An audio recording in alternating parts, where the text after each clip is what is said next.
Hey, this is Lee Balcom, and I want to talk some about how do you get help for your marriage. I wanted this to be really actionable for you.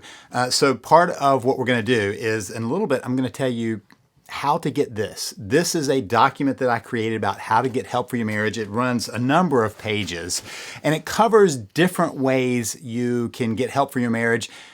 More importantly, how to make sure you use those resources appropriately and well. So we'll get to that in just a minute. But part of what I want to talk about before we get to this of how to get help is the mistakes you can make in the process, right? Because if you want to get help for your marriage, and yet in the process, you get yourself in trouble, the mistakes you can make can derail your process. They can make it a harder uphill climb. And nobody wants to have to go uphill. You want to get help for your marriage and at least, be headed to a good place instead of making it harder on yourself. So before we get to here, let's talk about the mistakes that I see people make while they're trying to get help for their marriage, okay? So let me talk about 4 big ones. These aren't the only ones, but these are some big ones that you want to avoid. Number 1, they push.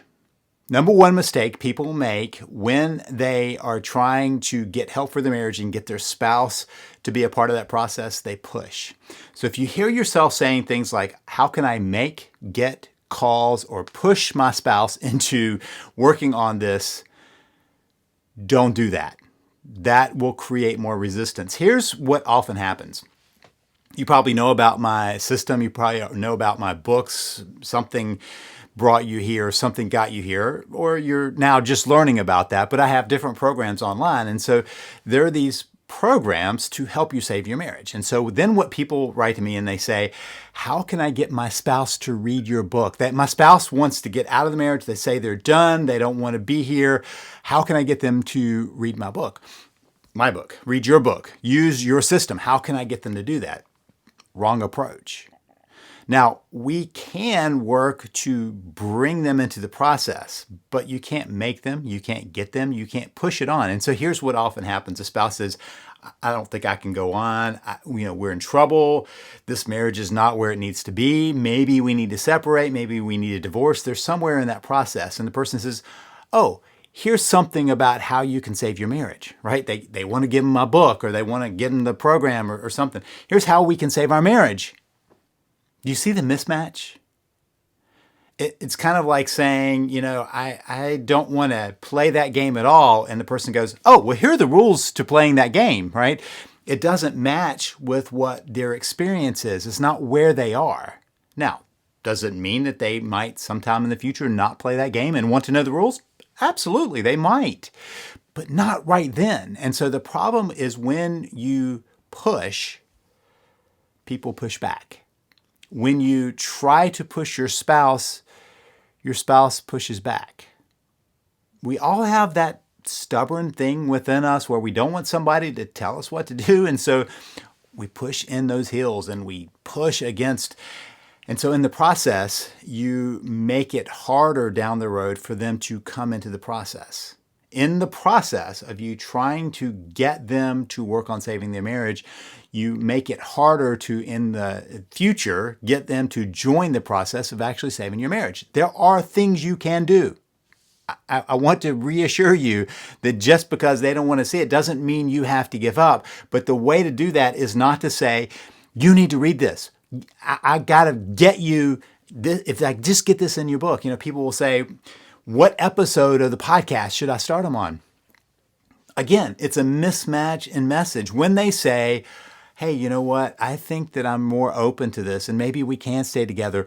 That's the time to say, hey, would you be open to some resources that we could use to get there? Okay, so number 1 mistake, push. Number 2 mistake, grab and try. And what I mean is that there are lots of resources. There are lots of ways, and I cover a lot of different ways in this document. So you go through here and we talk about therapy and we talk about workshops and we talk about relationship coaching and we talk about different resources, right? So there are lots of ways you can get help for your marriage that I cover in here about how to actually get good help for that. But the problem is there are lots of bad help out there. Lots of manipulation, lots of trickery, lots of treachery. And so here's the thing. Here you are trying to build an honest, loving, connected relationship, and somehow relying on dishonest, disconnected, whatever advice can be dangerous. And so what happens is, and people are, it's this era, right? The internet era. I remember when you couldn't do this, but now you do this, where you go, oh, tell me how to save my marriage. You maybe even use ChatGPT, which, my gosh, that's an awful response that it gives you on how to save your marriage, because it uses stuff from way back that we now know doesn't work anymore, that has proven to be ineffective, and that's what it throws out to you. Or you just go to Google or whatever your search engine is, and DuckDuckGo or whatever it is you like to use, and you type in how to save my marriage, and all these things pop up, right? And you start going, oh, I'll do this, and I'll do this, and I'll do this, and I'll do this, and I'll do this. And what you never think about is they are mutually exclusive approaches.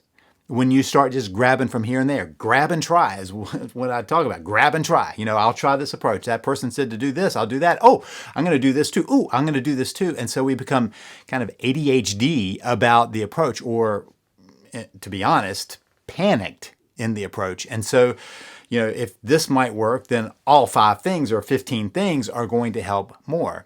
But they don't, because it's confusion that you create. You're trying to save your marriage, and so you think that everything that's in the how to save your marriage on that search engine is going to help. Many of them are in opposition to each other.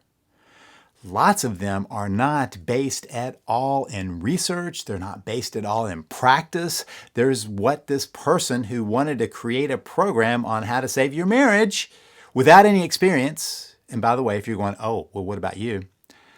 I've been doing this work now for over 3 decades. I've been married now for over 3 decades. I have done the research. So I actually was a therapist before I ever tried to put anything on the internet. Other people just decide to jump on and be an expert. And they give you bad advice. But you don't realize it because it showed up on a search. So you got to be careful. That's why I want to help you get help for your marriage. So, number 2 mistake, grab and try. Does that mean you don't find things? And does that mean that there are some things that fit together? Yes. I talk to people all the time about different pieces of information that fit great with my program. But I also warn them that if somebody tells you to play hard to get, to disconnect, to use reverse psychology, to do the no contact rule, that is not compatible with approach that says, let's build connection. Now, you can try the manipulative approach. Seen it plenty of times. I usually get the people coming to my program because they've already made mistakes, and I'm trying to keep you from doing the same thing. Okay, so second mistake, grab and try. That doesn't mean you don't try. It's the grab and try, right? It's kind of like when we go to the dollar store and grab everything we can, and maybe something will fit later on. This is when you're selective and you make sure that your approach is going to work. Number 3 mistake, jump to therapy. That's the big one, jump to therapy. Now, let me just say, I used to be a therapist. I'm now a coach, and I know them, some pretty good therapists out there. The problem is that people jump to therapy. So they don't understand what they're getting involved in. They don't even understand the different statistics behind the success rate of marriage. Not good. So they're just like, I've got to find a therapist. In fact, I have talked about this, and I've got other videos about the problems with therapy, or the problems with the therapist, the problems with the therapy approach, and the problems with the people coming into the therapy office that all compound into a problem. And you know what people often say? So can you recommend me a therapist? No, because jumping to therapy isn't the solution. Does that mean that you might not find hope or help in therapy? Nope. In fact, I cover some things you can do to make that work for you in this, along with some other approaches. This is kind of how do you find the best help, and how do you make sure you're using it to the best? So when I say jump to therapy, That's, I talked with someone the other week and she was like, oh, the therapy is going horribly. And I said, and so she told me, and no surprises, things that I often talk about. And I asked, how did you find a therapist? First person I talked to on the phone, first number I came across on the internet or in a search for local or whatever, first one. Did you ask them questions? I asked, and they said, like what? I tell you exactly what to ask in this document, by the way. Questions to ask if you decide to go the therapy route. So let me tell you very briefly the therapy statistics, roughly speaking. 50% of people who go to therapy for their marriage problems still end up divorced. Does that sound familiar?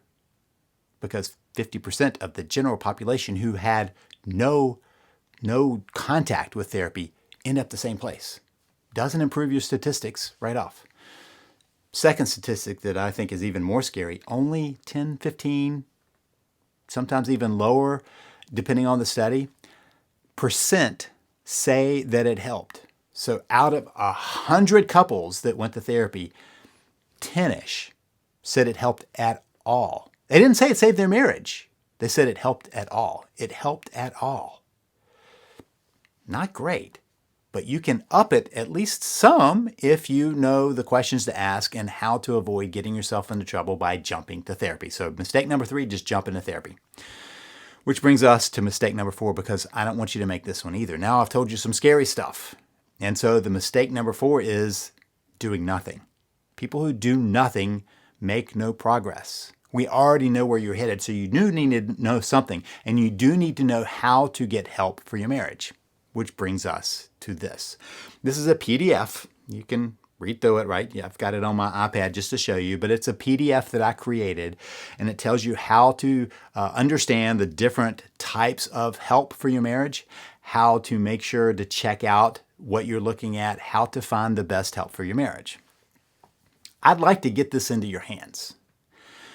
This is how I've set it up for right now, just kind of for ease and because I want to make sure that you get other information you need. I've created a substack called the Connection Compass. The Connection Compass is this. So if you're familiar with Substack, Substack is just a way of delivering to you information that you want. Right, so I've got a free version of Substack where you can read some articles. You don't get access to everything, but you do get access to some of the articles I send out for free. And this is one of the tools that I also send out, this PDF, this document that will help. It's kind of a report that will tell you how to get help for your marriage. The way you can get this is to join my Substack by going to savethemarriage.com/gethelp. savethemarriage.com/gethelp, GETHELP, all lowercase, straight across. So just the backslash. And there's also a link in the probably right here it shows up, and also in the write-up. So you can get it there. savethemarriage.com/gethelp. So go join, and then you can get access to this. There's a link that comes to you in the email response after you give me your email address. So make sure you give me a real email address, and it'll come right to you. You can click it, and you'll get that. That's how you figure out how to get help for your marriage without making the mistakes that so many people make. So grab it now. savethemarriage.com/gethelp. This is Lee Balcom wishing you the best as you work to save your marriage.